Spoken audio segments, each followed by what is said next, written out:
Maintenant, le problème de l'hypercalémie, ici, c'est intéressant de constater que dans Fidelio, un inhibiteur SGLT2 réduisait le risque d'hypercalémie de plus que 50 %.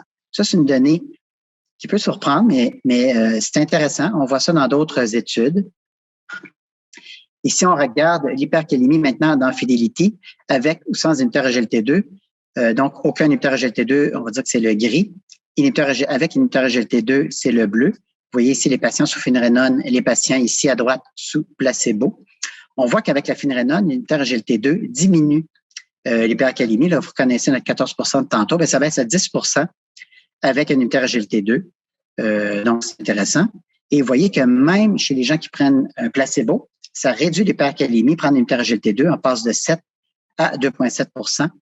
Évidemment, c'est des gens avec néphropathie diabétique qui sont à risque d'emblée, même avec un placebo d'hypercalémie. Et on dirait que ceci est réduit avec un inhibiteur SGLT2.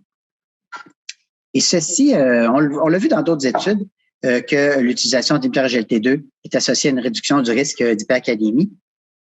Vous voyez ici, il y a des études que vous connaissez, là, donc les grands, on remonte, mettons, on recule aux grandes études d'innocuité cardiovasculaire. Ici, en PAREG, CANVAS, il y avait une réduction de l'hypercalémie qui n'était pas toujours statistiquement significatif, toujours du bon côté.